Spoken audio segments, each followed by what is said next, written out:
Hey everyone, this is Bradley Benner with Semantic Mastery. This is Masterclass Week number 28. The date 9/16/2015, and we've got Adam and Marco with us today. What's up, Adam? Hey, how's it going, everybody? What's up, Marco? What's up, everybody? All right, guys, we got lots to go through today, as usual. We're going to do kind of a little bit more hands-on stuff again today, similarly to what we did last week. We're going to go through it one more time. I think it's important to do it. This time I've got a couple other things prepared so that we can walk through those additional steps that we weren't able to complete last week. But we're going to start with a whole new campaign again. We're going to set that up. Then going forward, the next week, we're probably going to go back to doing more like just the training stuff, because I think we will have driven home the idea on how to set these campaigns up enough by then. And we're going to go with some broader stuff next week, and I'll talk about that in a minute. Let me grab the screen. We'll grab the presentation files, and we'll get rocking and rolling. All right, here we go. Masterclass. Oh, hold on. Before we jump into that, just an update on the local. I don't have this in the slides, but the site's ranking really well again now. It was just down down in rankings briefly for a very brief period of time for about 2 weeks, and I don't even know for sure. I hadn't checked it much in the last 2 weeks because I've been focusing on the affiliate campaign plus a million other projects, and right now the calls are being forwarded to the contractor directly, and so it's kind of like out of sight, out of mind for the time being. But I did want to check on it today because it's been 2 weeks since I updated you guys on this, and it's ranking really well. Let me post these in on the events page. I can do that. I don't need to send it to you, Adam. Here is, which one is this? This one is the citation report. What's interesting about this, guys, is that, let me just type this in real quick, citations. Excuse me. What's interesting about the citations report is I haven't been doing any additional citation building, but just naturally, some of the links that I've posted, for, even second-tier links, building links to the Tier 1 links, for example, building links to the IFTTT network where the videos sit, and now some of the blog posts and things like that. Occasionally I'll stick a citation, an NAP, a name, address, and phone number in the articles or whatever that I'm using, and that'll end up counting as a citation.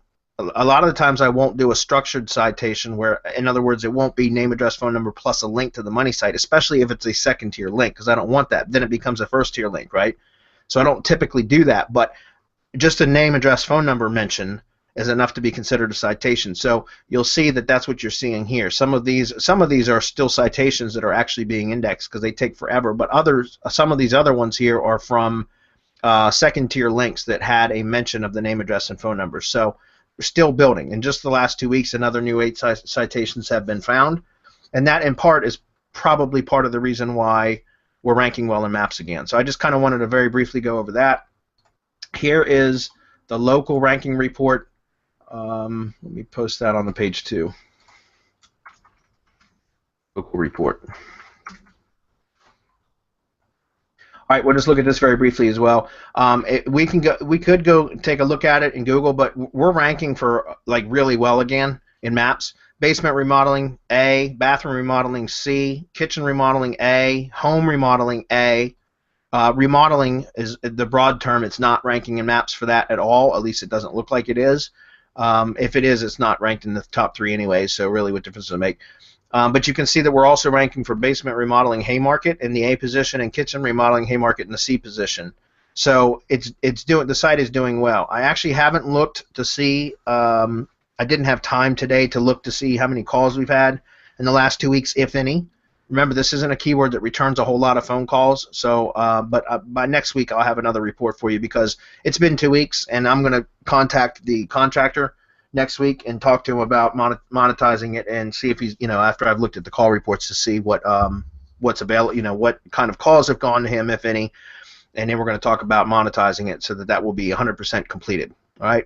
As far as I'm concerned now, it's 95% of the way there. I just got to work an agreement out with the guy. But again, on the conversation that I had with him 2 weeks ago, he was completely open to negotiating on price and everything else, and he was looking forward to this. So it's pretty much a closed deal. It's just a matter of agreeing on price and stuff. So, all right. So I just wanted to give a brief update on that. Let's go ahead and move on. Okay, Masterclass Affiliate Case Study, Week 9. Today we're going to cover, if you guys have any questions, feel free to post them during the webinar. I'll try to answer them. We should have a little bit of time to get through questions today, so Adam, please feel free to interrupt me.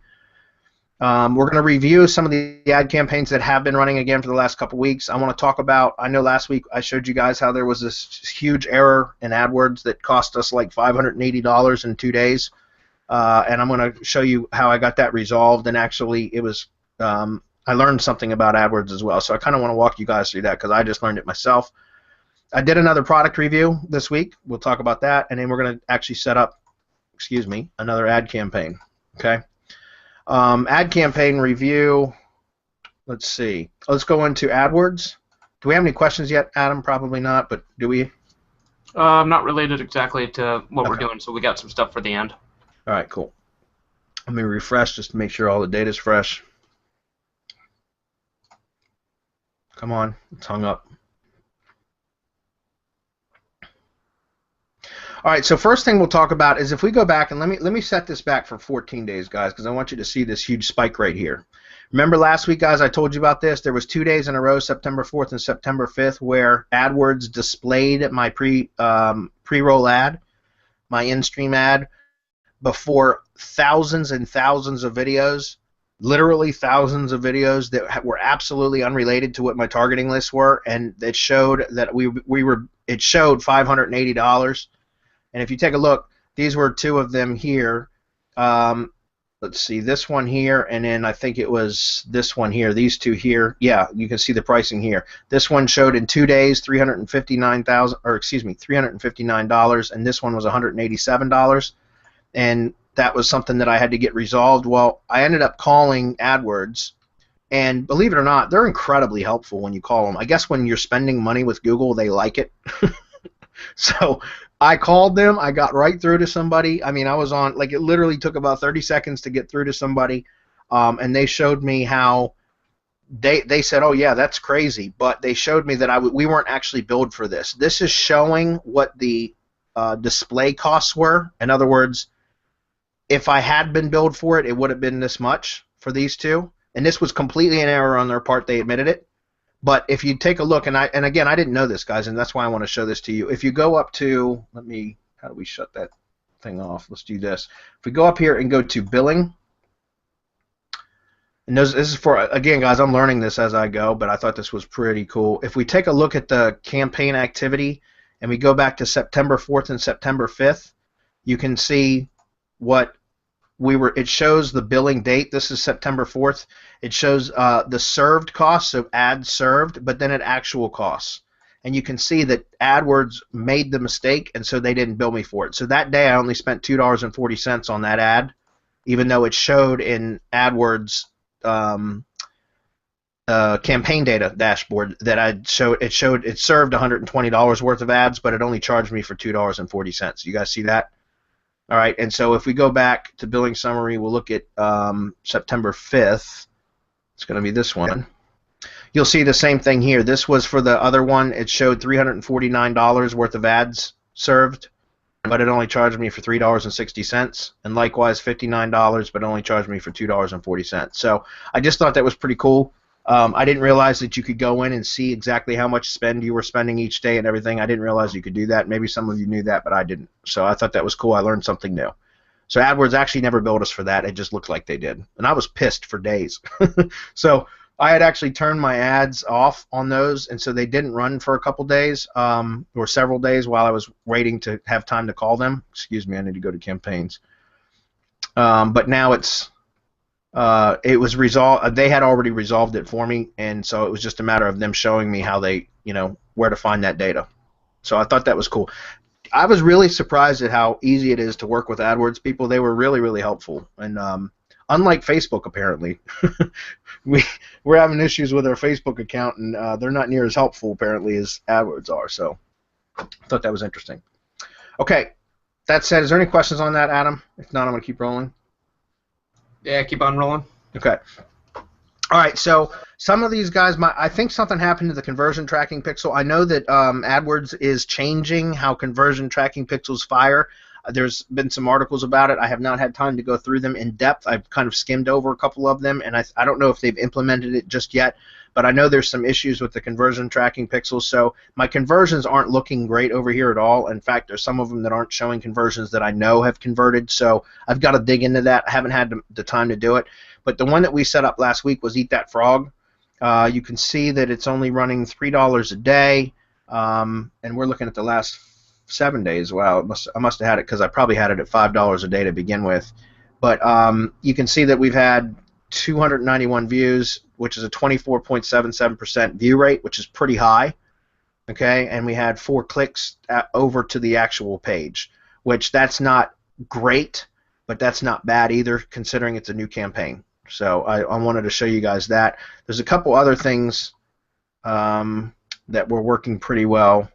Like this one, I see. I'm telling you, it's saying $14 for that one conversion, but we had 11 clicks over, and I know we've had higher conversions than that. So I've got to figure out what's going on with the conversion pixels. I know they made some changes, and that could be it. I've got to dig into it a little bit more, but I just wanted to show you that to you guys. Other than that, okay, what I wanted to do today was show you the new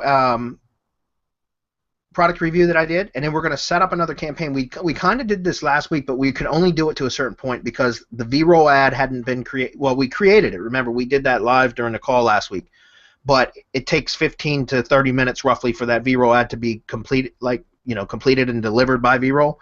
Well, today I had set up an ad, so now it's been completed. And I want to go walk through targeting again, setting up keyword research, about the particular product that I'm going to target, and then we're going to build a campaign again with that so that you guys can see the actual campaign setup itself again. And this will be, like I said, probably the last time we're going to do it unless you guys request additional training on it, because I think this will be the second time we've done it, and I don't think you'll need to see it again. Personally, I'd like to move on to some higher level stuff instead of the nitty-gritty, but if you guys want to see it again, we certainly can. Let's just see what else we got. Okay. All right, so let's do this. The Slight Edge. The Slight Edge is a book by Jeff Olson. It's another one of my favorites. This is a classic. I've actually read this book several years ago. I think it was originally authored in 2008, and I think I was introduced to it in 2009. And I picked it up, and it's called The Slight Edge by Jeff Olson. Fantastic book. It's, again, one of the few that have had a really significant impact on my business and, well, my life in general, but in my business mainly. And so I know that I hadn't talked about this one before, but I still haven't gotten all the way through the Grant Cardone product, which is the 100 Ways to Stay Motivated. I'm not going to give that a particularly high rating because I think it's way overpriced for what it is. So when I do the review, it's not going to be a 5-star review like these other 3, but these really are, in my opinion, 5-star reviews. I mean, they're products that are worth 5 stars. So just to show you, let me pause the video. If you guys want to go check it out, it's at growth.training, and you'll see it's the Slight Edge review. And so this book is it's an easy read. It's a really, really great strategy, great principles that are taught by it. It really does have an effect if you take action, just like everything else. If you take action, it can really affect your life and everything else. So that's what I did. I did an 11-minute review on it. Very passionate about this particular book. So I did this today, this morning. I created this review, uploaded it to the channel, then sent it over to rev.com to get transcribed. Within 2 hours, the transcription was back. I love rev.com now, way better than SpeechPad. They're just so much faster. And then I created the blog post just probably about 2 hours ago. I was working on this right before Hump Day Hangouts. And guys, I do not have an affiliate account with Jeff Olson, so this is just an Amazon affiliate link. Okay, so like if we actually click this, you'll see this just goes straight over to Amazon products, and that's it. I've got an Amazon Associates account with them. I've never sold an Amazon product in my life, so if I make any sales from this, it'll be my first time. But and I know it pays very little, but to be honest with you, right now at this stage of this particular blog, guys, I really truly plan on continuing to build this out way beyond this actual case study, because there are a lot of products that I've consumed that have had a real positive effect on me and my life and my business, and I want to continue sharing those on this blog. So this is going to be more of a long-term project for me anyways, and so I feel like the things that I've I want to share my experiences with the things that have had the greatest effect on me personally before I start just going after product reviews for affiliate commissions. Don't get me wrong. The whole reason this is here is so that I can make money from this, and so that I can teach you guys about setting up an affiliate site. Which, remember, I'm not real experienced with affiliate stuff, but at the same time, if I can provide true value through this blog, which I really plan on doing, then I'm going to. And so that's why I chose to do this, guys, was because I think this is one of the greats for a very inexpensive price. So although I won't make much money on it, it is a good product that I wanted to promote. Hopefully that makes sense. Okay. So with that, I had, let's see, I grabbed Power Suggest. I just put in the slide edge. Remember, I'm searching YouTube only. I grabbed a set of keywords, and here's where the difference between today and last week is. Okay, I'm going to be setting up 2 campaigns with this one ad. One campaign using the placement list that I created through TubeSift, which you guys have seen me do that before. I'm going to go ahead and create an ad campaign with the targeting list, but then I'm going to create a second ad campaign using the same ad, but it's going to be targeting keywords, which I haven't done to this point with you guys because I had some bad experiences setting up ads with keywords before, but I didn't realize one of our members was telling me that where I made the mistake, and so when I had set up keyword campaigns before, I didn't realize that AdWords was going by broad match and not by phrase match or exact match. You have to set that up specifically, and so I pissed a ton of money away on ad spend before trying to target keywords because they were set to broad match, and now I know how to target via phrase match and exact match, and I can get much, much better results. And so we're going to set up a keyword campaign today as well. Okay, so hopefully we can get through that today. So what I did was, like I said, let me open up the keyword workbook. There's not a whole lot of keywords for this particular product. That's it right there. There was actually one more keyword than what's listed here, but it said the Slide Edge LLC. So I went ahead and deleted that one keyword. And I only did a small targeting campaign with V-Roll, or no, excuse me, not V-Roll, TubeSift. I went through TubeSift and I put in the Slide Edge, and it actually returned it was like 141 videos, but most of them were unrelated. And so I only came out with, about 23 videos on my targeting list. So this is going to be a very small target. Now, why does that make a difference? Well, first of all, if we go back and take a look at our ad campaigns from, like, for example, Eat That Frog, which, by the way, I actually only created this ad, I think it was, what's today, Wednesday? I think it was either Sunday or Monday that I actually added this campaign. And so it's only been running for 2 or 3 days, and that's maybe 2 days. I think it was Monday that I set it up. Anyways, it's only been running yesterday and today. Okay, and you can see that I've had 291 views, and it says 4 clicks. All right, which isn't much, but the ad just got started. But my point is with the whole point is with these products, guys. Like, these products aren't probably going to generate a lot of traffic. However, you combine multiple products, and all these little tiny streams of traffic really start to add up. Okay, and that's what I'm getting at with this. This is more of a long-term project, so. Next week, we're going to talk about setting up some broader campaigns where we're targeting more niche-specific keywords or industry-related keywords instead of product keywords, which are much more narrower. We're going to target broader keywords next week. That's what we're going to talk about next week to start driving more traffic to the site. But for right now, I wanted to work on just getting some content on the site and creating these little streams, these little trickles of traffic coming back through products. All right, and also because this gives me content for my autoresponder series. I did not get the email written for this yet because it was just done today, but I'll have that done, and I'm probably going to try to have by next week 3 emails, this one plus 2 additional emails added to the autoresponder, 2 of which won't have a link to any particular product review, but maybe just a blog post or just some thoughts or ideas or whatever that I wanted to share. All right, I just want to get that autoresponder sequence filled out a little bit more. Right now it's still very thin. It's just the first email with the downloaded PDF, and then the second email, which was actually I think I've got 2 more in there. One that targeted Eat That Frog, or brought people back to the review for Eat That Frog, and then the other one for the 10x rule. Okay, so I'm going to add another one for this, and like I said, I'd like to add about 2 more in there in between product reviews that would mention, just give out some things that have helped me in my life, whatever, some ideas. You know what I mean? So, anyways, that said, let's go in here. After I did the keywords, I did the small targeting list through TubeSift, and this is what we're going to have to work with today. Then I also created, let's see if we can find growth training. There it is. Let's go to the video manager. And this is the ad that I created in V-Roll. I'll share this with you guys. Let me pause this.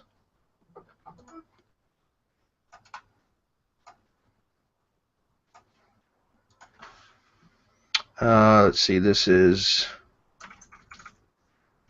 Slight Edge ad. All right, and so let's go ahead and set this campaign up today. All right, just to take a look at the ad real quick, I'll mute it. You'll see it's just this one works really well for ebooks because I just grabbed the Slight Edge book cover from Google Images and uploaded it. And remember, this ad's going to be going in front of people that have searched for either those keywords or clicked on a video that had something to do with it, with the Slight Edge. Okay, it's a popular book, so it's a great book too, guys. By the way, I highly recommend each one of you purchase it and read it because it really is good. Anyways. That said, let's go ahead and set up a new campaign. So inside of here, we're going to click on Add New Campaign. This one, I'm going to call this one the Slight Edge, and I'll call this one Placements. We'll do the placements first, and then we're going to do keywords next, okay? So for this, I'm going to call the budget. I always start off with at least $5 a day, sometimes 10, but in this case, I'll do $5 a day. Once the ad starts running, I go back and dial that down, usually to $2 or $3, depending on how good it's producing. Usually the first week or so, I don't like it to run more than like $2 or $3 a day. And then if I see that it's performing really well, I'll put more money into it. I'm going to leave it at standard. Guys, I know I mentioned this before, but if you have trouble with your ads not showing up right away, sometimes campaigns can take 2 or 3 days to get started. I don't know why, but if you go in and check accelerated, sometimes it will help them to show up faster. Right now, my ads are usually within 24 hours are now being served, so I don't need to worry about it. Maybe it's because I've been running ads consistently now for about 2 months.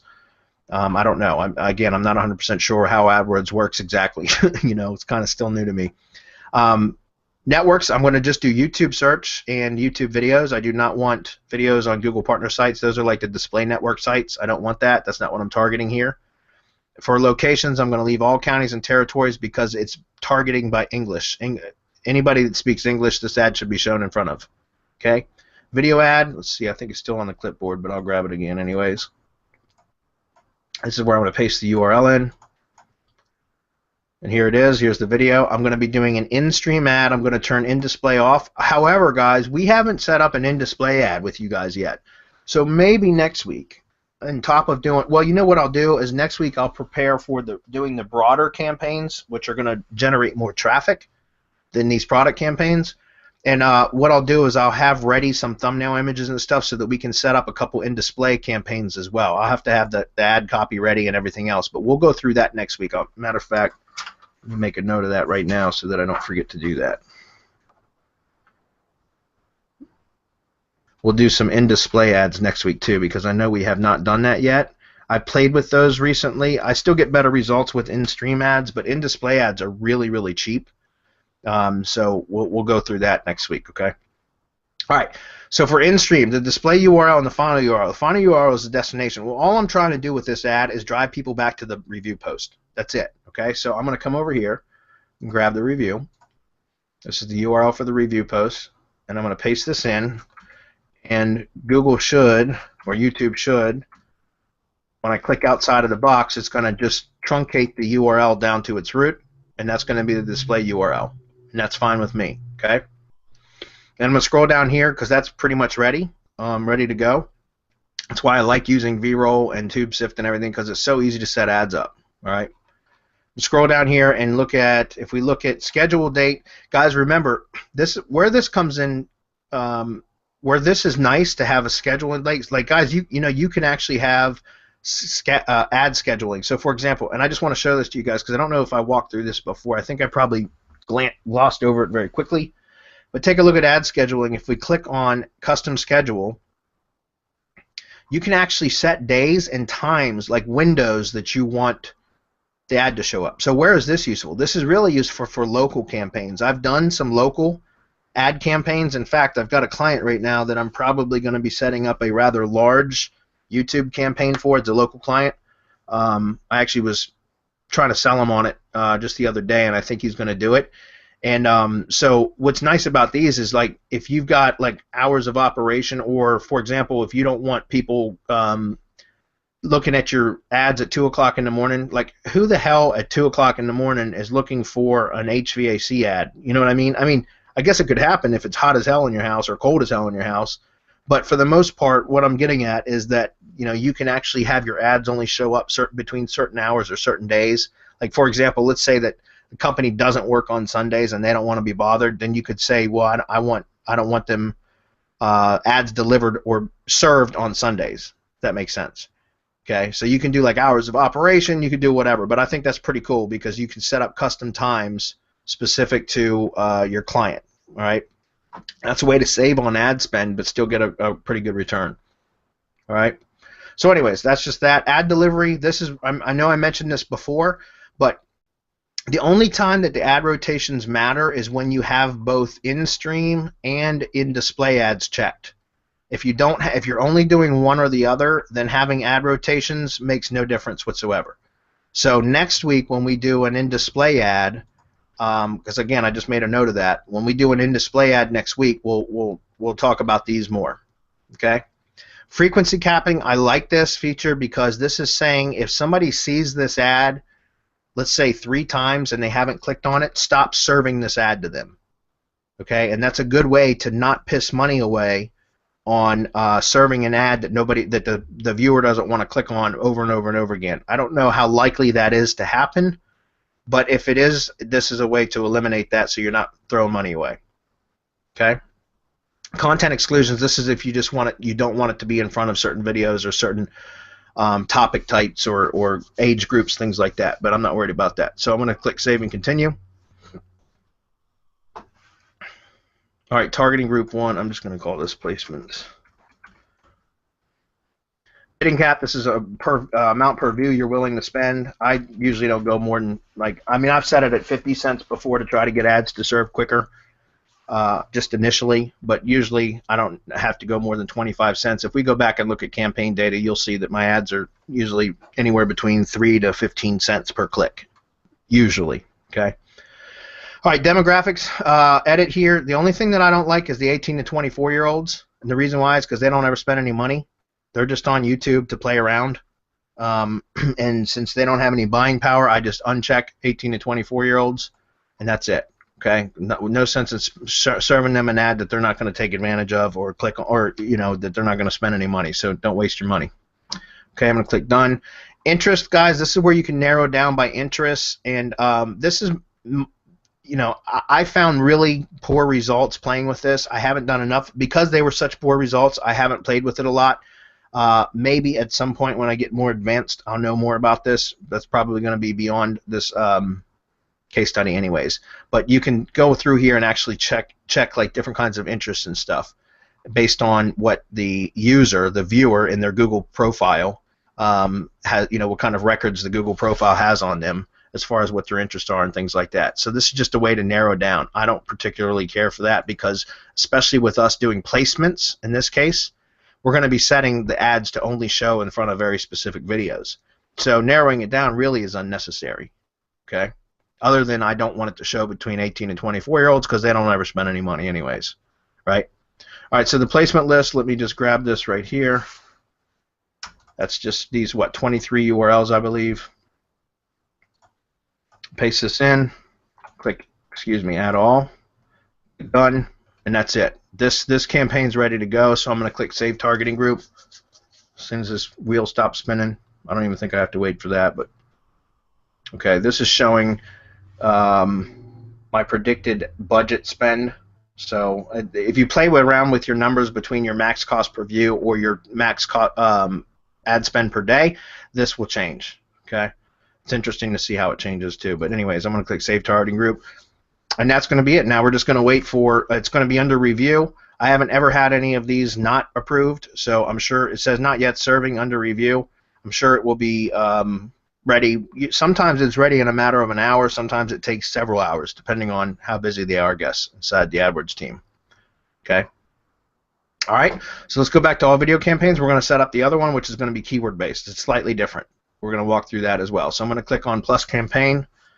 This one is going to be Slight Edge keywords. I'm going to give it $5 a day again. Excuse me.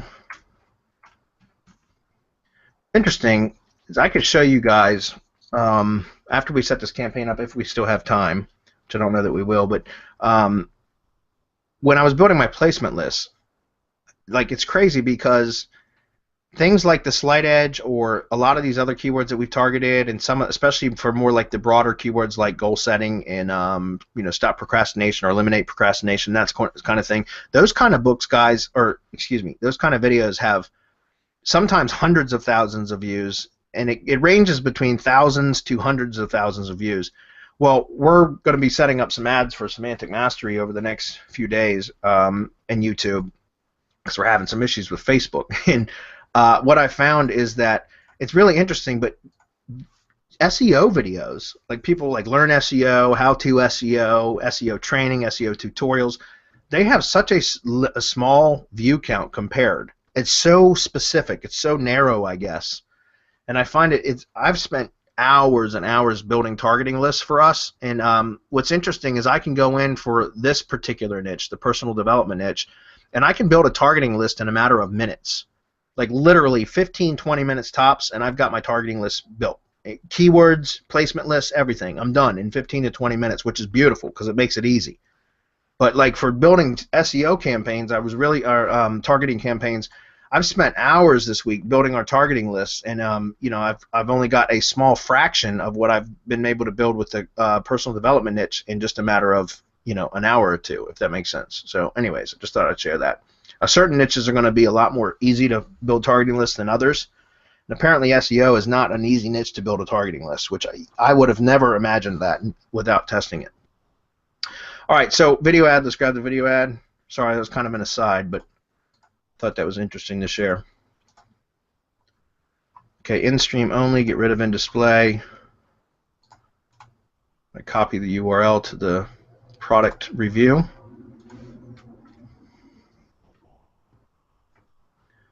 Okay, looks good to me. Make sure.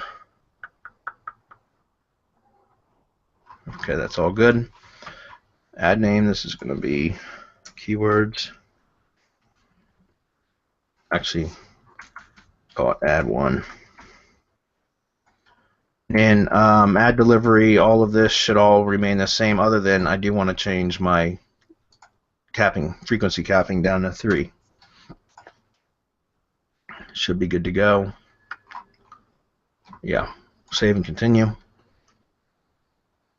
We'll give this the same. This will be keywords up here. 4.25. All right, so here for narrowing my targeting. First of all, I want to get rid of my 18 to 24-year-olds because they're not likely to spend money. For narrowing your targeting here, this is where we go into keywords. Now, what's interesting is Google or YouTube will give you, or I guess this is Google AdWords, but it'll give you the ability to add a seed keyword, and it will suggest related keyword phrases. So, for example, if I was to say, let's just say the slight edge. See how it's going to come up here with related keywords, and it's going to say the slight Jeff Olson books, Jeff Olson book, the free books on success, Olson John. I don't know why they would say that, but remember, these are broad match, and this is where I've made the mistakes before, guys, and this is why I wanted to build this campaign in front of you today, was to show you, because I literally spent hundreds of dollars earlier this year, and part of the reason I gave up on ads earlier this year, I said, this doesn't work. And it's because I didn't know what the hell I was doing, and I was building out keyword campaigns, but when you add it, this is a broad match. So if my ad would be shown in front of any video that had the, slight, and edge anywhere in the title or the description. As long as those 3 words were present, it would show it. in front of it. It doesn't matter in what order. It doesn't matter whether it was in the title or the description or the tags or whatever. As long as those 3 words were present, it would show it in front of it.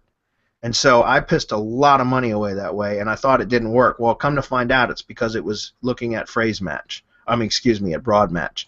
So I have the keywords that I selected from the PowerSuggest Pro, which all I did was the slide edge, and I let PowerSuggest Pro show me the keywords that came back from YouTube only, which was just a handful of keywords.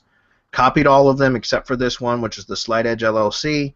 I put them into my spreadsheet because I keep a record of it, but then I added them in quotes. If they're in quotes, that's phrase match. Now, if I wanted to, I could also take the same keywords. Let me open up another notepad file, paste them in, and I know it's probably small on your end, guys, but just watch for a second.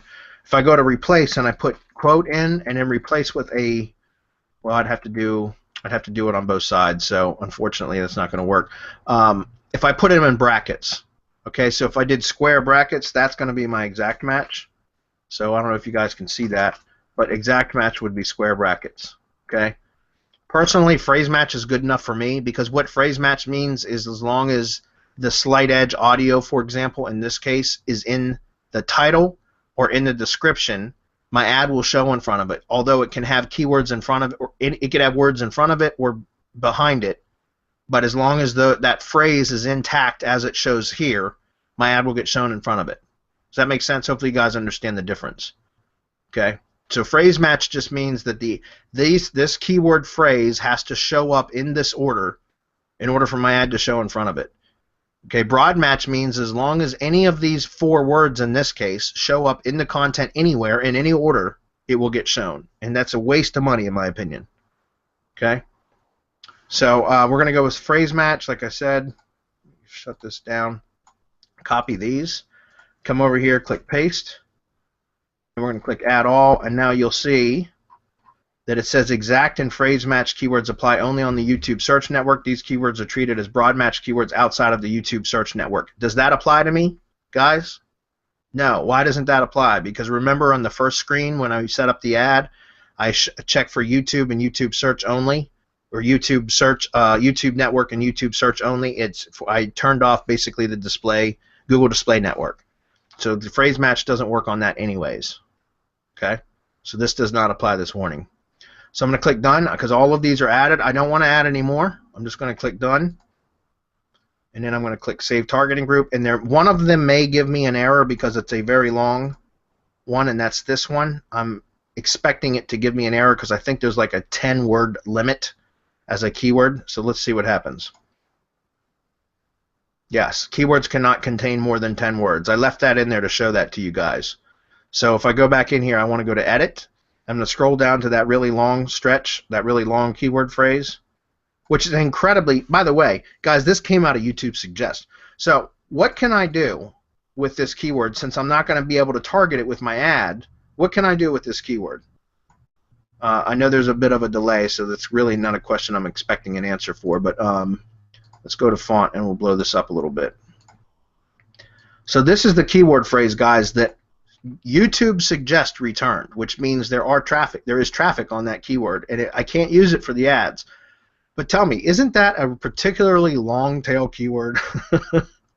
So if I were to create another video, in fact, if I were to take the same video that I already did and just live stream it, because this was just a standard upload, but if I was to take this exact same video and live stream it using Wirecast or whatever other means I have and target this long tail keyword phrase, don't you think I could rank for that? Probably #1 because it's so long, especially if I optimized this being my keyword. Like, that's a really long keyword. All right? So just wanted you guys to know that's what's so great about the suggested phrases is sometimes you find these like this that might not return a shit ton of traffic, but there's enough traffic there for it to be a suggested phrase. All right? So that said, now that we have not removed it yet, we're going to come over here and click remove. Now we're going to click done. And it's only, like 22 keywords now. So I'm going to click save targeting group. It's not even that many. It's 19 keywords. So it's not much, guys, but it's very specific, very localized. All right? So now this one is it's under review, and hopefully that will get approved very quickly. And that's it. So my whole point, just so you guys understand, remember this ad is just going to be drawing people back to the Slight Edge review.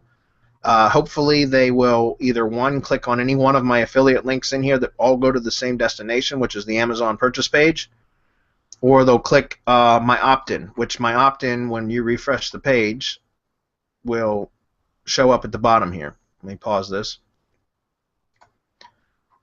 And it might, there it goes. My opt-in pops up. So I want them to either, my main goal is that they're going to opt in. You know, that's my main goal. But if they purchase something, then that's great. If not, I'm going to end up hitting them with the autoresponder anyways, promoting this review again. If that makes sense. Okay. So that was pretty much it for setting up the campaigns. Is there any questions about this, Adam? No, we're good to go. Okay. Well, then we can take random questions if that's the case. I have a question for you on this. All right. On the previous campaigns, have you set any negative keywords? Well, no, because I haven't done keywords before. I've always done placement lists. And now we did talk about, I don't know if you were here, Mark, or you might not have been here that day, but for, let's see, like goal setting, for example, this one, goal setting, this is a placement list that I created. So like, let's click through, I'll show you. So for what did I pause the campaign, or did it just not serving? That's odd, showing no views. For this one, if we go over to targets, I'll show you. I set up a placement list for goal setting that has 160 videos. Well, this used to have 161 videos, but there was one video in particular that was eating up all the budget, and it was getting a ton of views, and so yeah, I remember that. Okay, and so what I did was I created a negative placement. Let's see, where is, you know what, it's probably already removed. Oh, here it is, negative targets, I'm sorry. Yeah. If we look, I created that, I added that one video into the negative targets, and that was the one that was, it looks like I moved a couple others. This one right here, Reggie Rivers at TED Talks. So I added that as a negative target on placements. I know what you're saying about the keywords, but we hadn't done any keyword campaigns yet. Okay. So, but yeah, that's what, like, for example, just for everyone else's sake, this one video right here was creating, and by the way, occasionally I'll miss one, like this one right here. Look at this, goal setting by trainer Uday Kumar, and then there's like another language here that I don't even know if that's in English. I guess I could click on it and see. Let's just open it up and take a look. Come on, let's skip the ad. Those bastards.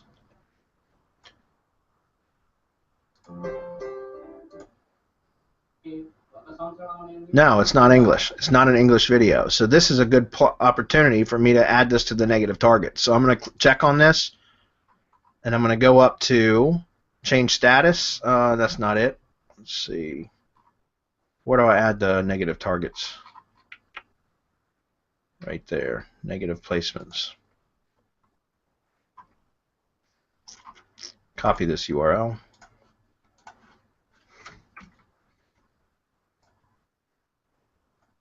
Now I've added that. Cannot target and exclude the same criteria. Okay. Oh, that's right. I need to pause that here. Okay. Wait a minute. What am I doing wrong here? Let's check this again. Negative placement. There should be a way to. I'm a little bit lost all of a sudden because before I was able to add the negative placement here. Let's try this again over here. See what happens. There it goes. Okay, I was putting in the wrong one. Oh, targeting group level exclusions, campaign level exclusions. Okay, so I put it over here. But see that, guys, that was a perfect example of a video that got missed when I was screening the placement list from TubeSift. And so I just now added that over here. Now, just as a refresher, I remember this one right here, the Reggie Rivers TED Talk, was eating up a lot of the ad spend budget, so I removed it from this campaign and set up its own campaign, if you guys remember. I know I talked about this last week. But that was goal setting Reggie Rivers right here. Okay, and this one was actually producing much better results last week, and right now it looks like it's not. But again, I think my conversion tracking's off, so I think that's why. So anyways, I did that. If you take a look at this one and we look at targets, you'll see that the only targeting list here is one placement. What's that placement? It's this one video. Okay. All right, cool. Well, other than that, let's go through the last couple slide or the last slide or so about what's coming up next week. Add more emails to follow-up sequence. I want to add, like I said, at least I'm going to do the email for the product review that I just did, the Slide Edge, and then I want to add probably 2 more emails that are not really product reviews focused. They're just additional kind of like filler emails. The Twitter profile, I wanted to possibly talk about this today, but we don't really have the time. We're going to answer some questions instead, but there's some pretty cool stuff I've been doing with Twitter lately. Because I'm trying to build that profile up because I'm going to use that to drive a lot of traffic back to the site once the site has more content on it, which we're starting to get to the point where there's going to be enough content to do that. So this will be something that maybe we talk about in 2 weeks as we near the end of the affiliate case study, because we're going to be at a point in the next few weeks, not sure exactly when, but we should be able to wrap this up once I have enough of the autoresponder up and as enough campaigns where I'm driving steady traffic to the site and all that, then we'll be able to wrap it up. And then I'll send, of course, I'll update us as we build out the next case study, which is probably going to be a launch jacking case study. Then I'll certainly give updates like I have been with the local. All right. Review the 100 ways to stay motivated. If I'm through with the product between now and next week, I'd like to review that one as well. I'm not going to give that a 5-star rating because I think it's priced way too high. I really do. So if we go back and take a look at the criteria down here at the bottom for the ratings, value versus price, it's going to get a very poor rating there because I think it's way overpriced for what it is. In fact, pretty much everything that he talks about in the 100 ways to stay motivated can be learned in the 10x rule, which costs $15. So, I think it's way overpriced. All right. And then lastly, that's it. Let's go to questions. I'm open for questions. What do we got first? Let me see. Down here we had some ones earlier. Jack was. We'll just go in chronological here. I'm just looking at the bottom. Jack had a question about 800 properties in SendWire. If I order IFTTT from Semantic Mastery, how should I use SendWire? That's the gist of it. Just use SendWire to build links to. Well, you can use SendWire for videos, guys. There's no problem with that. For video embeds or backlinks, that's fine. Just don't use SendWire to build links to your money site. That's all. So if you're going to be using SendWire for videos, it's fine. Use the hell out of it. 800 properties, that's a lot. That's great. Use them. And Jack, you're asking what order would make the most sense. It depends what you're doing. Is it branded? Are you talking about a YouTube channel? So if you've got some more questions, send them and just send an email to us or go to support.semanticmastery.com and we'll answer whatever questions. Yeah, the last part of that, though, I would suggest if you are using, if you're talking about for money site stuff and you're using IFTTT networks to syndicate money site content to, so you're doing it essentially for blog syndication, then I recommend that you use SendWire as Tier 2 links. In other words, you're going to be using SendWire to build links to your IFTTT properties, your Tier 1 properties. Okay, you can do that to basically juice your properties. There's nothing wrong with that. I don't recommend using SendWire direct to your money site because you use spun content.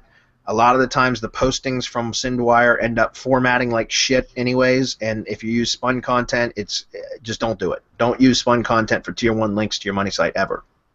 Okay? Jason, I think he's good. Let's see. Yeah, real quick, everyone.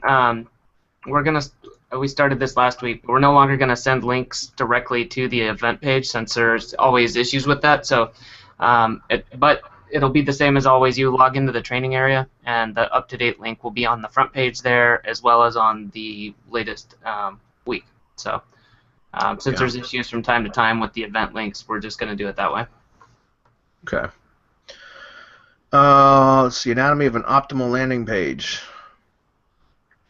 Is this a joke from Wayne, or is this an actual helpful post? I never know with Wayne. Looks pretty good. Yeah, it looks like an actual real. It's not a meme. Wow, Wayne. That's awesome, but thank you. I actually found a really good article. It's in my Pocket account, guys. I'll see if I can't dig it up. I'm going to put a note for next week, too. Hold on a minute. Pocket article for landing pages. I found a really, really thorough training that I can share with you guys for setting up landing pages. And I'll share that with you once I find the link. But You know, I've tested a lot, and so has Hernan, because of like Facebook ads and everything else. And honestly, the landing pages that work really, really well for us for just straight opt-ins are like the really simple ones that is just a video and a opt-in button, and it's a button that you have to click before the opt-in box pops up.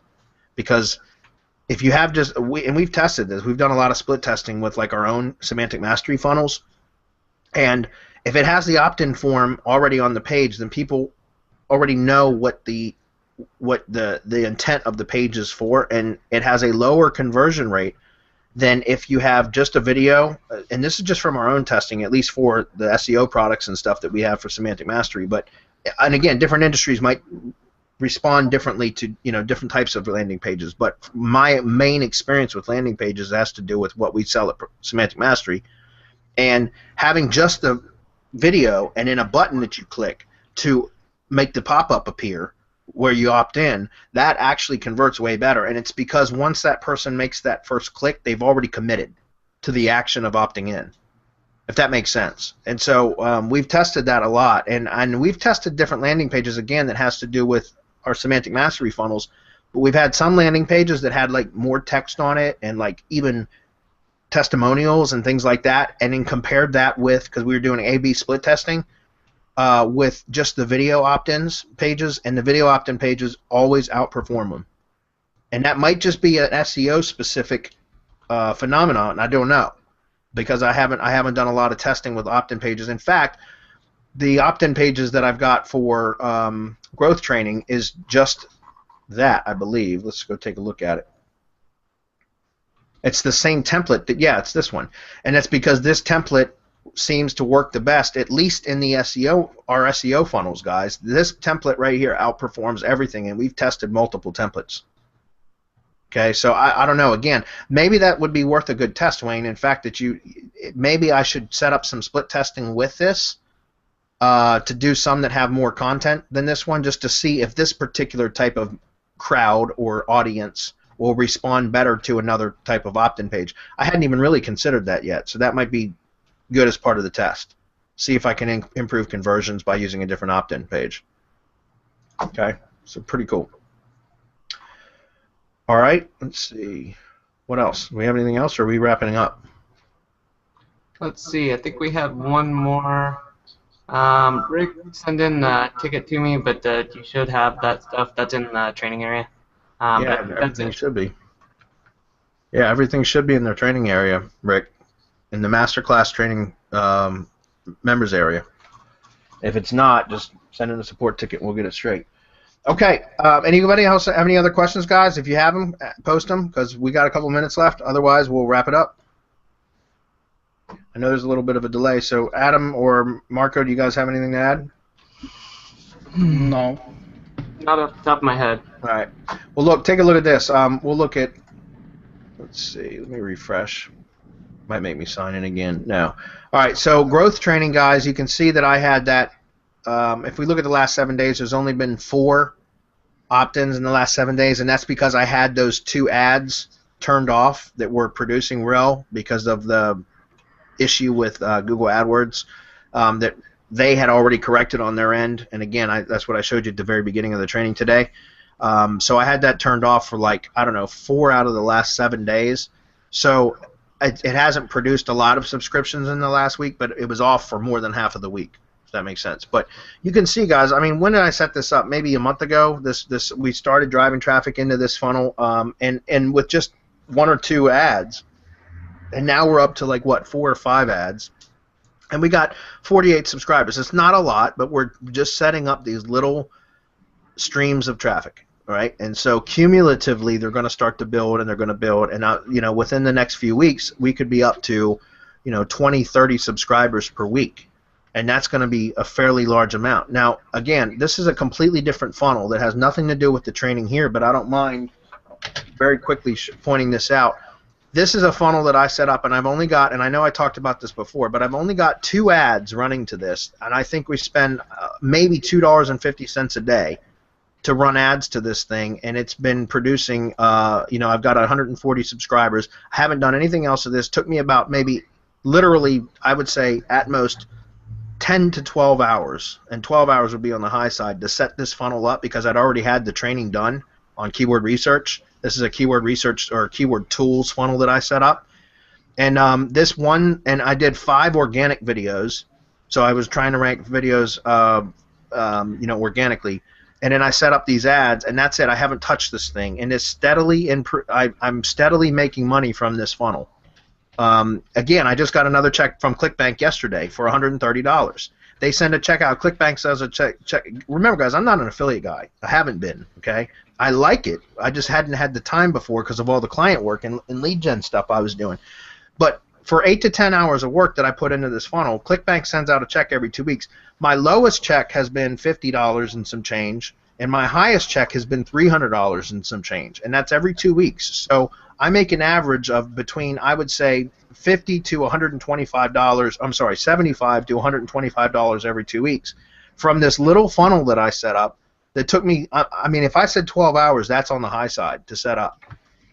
And I was talking to a friend of mine, and I was showing him the check as I thought it was pretty cool to get some affiliate money coming in. And I said, man, if I had more time, I'd just be setting up these little funnels. Like, I'd set up one of these little funnels, 2 or 3 of these little funnels every week. Because, an extra $250 per funnel that was easy to set up took me 10 or 12 hours to set up, and I'm making $250 roughly per month from this little funnel. I would just set up dozens of these funnels over and over and over again and make money, and it's so easy to do, right? And so, anyways, and again, I haven't even had time to fill out that autoresponder sequence. There's about 6 or 7 emails in that autoresponder sequence, and that's it. If I spent some time adding additional autoresponders into that sequence, I could squeeze more money out of the existing list that I have. I guarantee it. For example, Longtail Pro is going to be relaunched, or if it's not already, I think that's a big launch coming out. I could do a review on it and add that into the email sequence because it's all about keyword tools. This particular funnel, and probably squeeze quite a bit of affiliate sales money out of it. If I have the time, I might. I'm not sure that I will, but let me just share this with you guys, and then we'll be done. This is the opt-in for that. Okay, it's keywordsuggest.io. I'm sorry, excuse me, .co. Keywordsuggest.co. This is the affiliate funnel. If you guys are interested to see the funnel and then get the autoresponders, by all means opt in. It's just opt in. There's about 5 or 6 or maybe 7 emails in the sequence. I can't remember, and that's it. But you guys can get some ideas from this if you'd like. This little funnel is producing, again, with very little work, of anywhere between $175 to $250 a month on average, and it didn't really take me any work at all. I love it. It's great. If I spent more time on it, I could make more money from it. So here's the link to that, and there you go. Keith asks, total ad spend for 48 subscribers. I'd have to go back through AdWords and figure that out for sure. I would say I probably spent probably about $3 per subscriber right now, Keith, as I still dial in the campaigns because this is a new industry for me. So I probably spent, I would guess, about $3 per subscriber, which is a bit high. But remember, I look at subscribers as long-term assets. As long as I'm providing, because remember, I can market to them over and over again through my email sequence. So $3 per subscriber isn't bad as long as you have as long as you can make sales to them over and over again, if that makes sense. So I'd have to go through, and I'll make a note of that too. Cost per subscriber. We'll take a look at that next week. Okay, we're done, guys. Is there any other questions? You should set up sports virtual team betting site that spent millions this week on TV ads. Yeah, I know. There's one. What's the what is it called? FanDuel. They're spending a shit ton of money online right now for their fantasy football betting thing. I see their ads all day long. So Keith was asking total ad spend for the 48 subscribers. So if you had off the top of your head an idea. You must have been not paying attention because I already answered that. Yep. Adam wasn't paying attention. Don't mind me. I get busy writing stuff or answering a ticket and kind of space out. Huh? That's all right, dude. I already answered that. But I got a note to actually come up with a hard number for it for next week. Gotcha. So. Okay. All right, guys. Well, thanks for everybody being here. Next week we'll go broad. We'll talk about going with some broader campaigns to drive more traffic back into the funnel. It'll be back to an opt-in funnel. Okay, so not to a product review page. It'll go straight to an opt-in funnel. We're going to talk about that.